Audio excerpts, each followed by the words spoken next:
I can't keep doing it.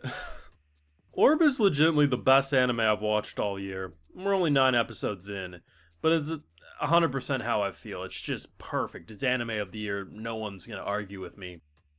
But I can't keep doing it. I knew he wasn't gonna live, but I truly figured it'd be a few episodes. Like, after last week's episode, I was like, okay, what's probably gonna happen is within 3 to 5 episodes, the man's gonna die. Like he's approaching his deathbed. I'm ready for that. But it's the way between episodes 8 and 9 they make this man, and it's just the concept of how terrifying it must be to devote your entire life to something, only for you to be close on your deathbed, realizing that it may have all been a lie, that you may have been misunderstood. The feeling of regret, disappointment, are you a failure, and should you argue in those final moments or pass it off to the people who might be able to find the actual truth. And the fact that the final moments of this episode are this man writing in the journal, the book of his master, his old mentor, and just falling to the ground. The book falls down on the ground. I hope someone finds that, because Jesus. And he just stares up at the nighttime sky. The fact that a story about discovering that, in fact, the universe doesn't revolve around the Earth. I never thought they'd be able to make it this good, but leave it to Madhouse. And thank God for Japanese people, because they're continuously making this show trend. Western people have no taste because they're barely watching it, but thank God for the Japanese having great taste, because this show is peak.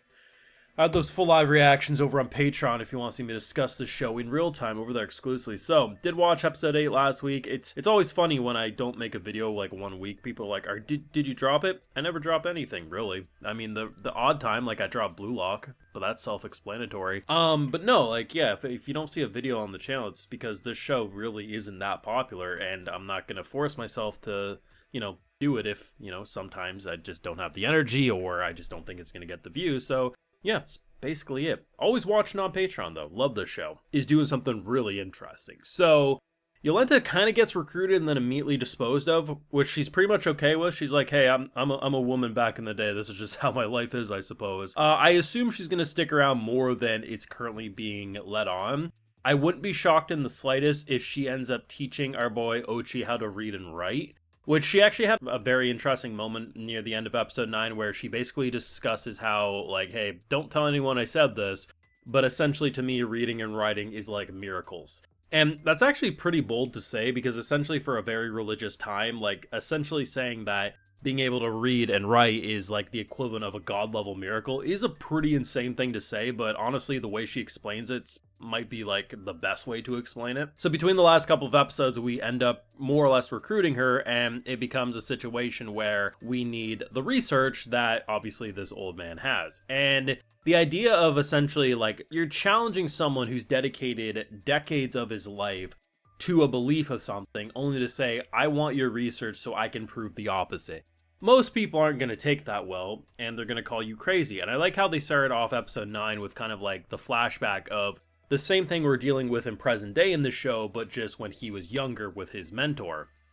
The idea that, it's a very interesting thing, because when you are approaching the end, you do have to imagine there's going to be a lot of questions. Did I waste my life? But imagine applying it to a deeper level where it's not just wondering if you wasted your life. Now you're on this like road of like you're trying to have these scientific discoveries that are going to change the way people, look at the universe, only to wonder, did I waste it? Was it all for nothing? And it's very interesting how we look at, because I like the idea that this show, as much as it hurt when our boy didn't make it by the end of the 3rd episode, right? Rawful at the same time, it was a nice thing of like passing it on to the next mind. And I'm not going to be shocked in the slightest if most of the characters we're currently following, don't end up making it to the finish line. Because I like the idea that rather than a singular person discovering it, it's a collective effort, because it makes it way more impactful. And it's so interesting watching such different personalities. Like, but then he's basically in his douchebag arc. Like, he's not a nice guy right now. I love his character, but he's not a nice guy. He's pretty much looks Yolenta in the face and says, hey, I want to do this by myself, but you've been a great help. And she's like, okay, yeah, I suppose that's fair. There's not much. It's like, he's just so blunt and to the point, and I love it. But Ochi as a character, dude, at face value is the most bland, scaredy cat character. Didn't even want to look at the sky. The fact that we're building up throughout 6 episodes at this point of his character really starting to have a backbone and have purpose rather than just waiting to die so he can go to heaven. The fact that he wanted to see Venus in full, like that was what he was scared, but that was what he was after, because that was the big thing, is that back in the day he thought, the old man thought he saw it, which makes no sense because the only way that could happen is if, in fact, the planets revolve around the sun, which is blasphemy. Of course, it's insane. I missaw. And the fact that, of course, you can't prove that what he's saying at face value is true because his eyesight's no longer where it is. It's the fact that how innocent and pure he said, like, I see it. And the fact that he wanted to is a huge character growth moment.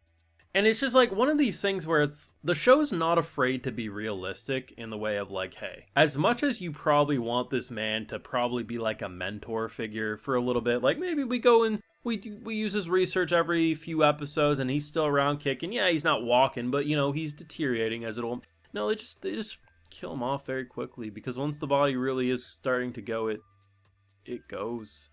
And it's bullshit. It really is.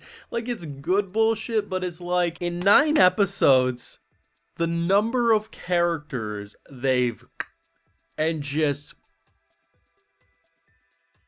I'm sure there's some people who are still in disbelief about Raffle and just are waiting for him to come back, but like, no, like, they just... The only character I'm convinced will make it to the finish line 100% is Ochi. I feel like they will commit to keeping him around, especially with what they're doing for his character growth. But everyone else, I just assume, has like a death flag, which does keep it realistic. If you're gonna be chasing after essentially heathenist information in the eyes of this world, given how religion is viewed, yeah, it makes sense that a lot of people ain't gonna make it. But I like how rather than it just being edgy with like, oh my god, they're studying the taboo off with their heads. Well, yes, that does happen, especially at the start, and did happen.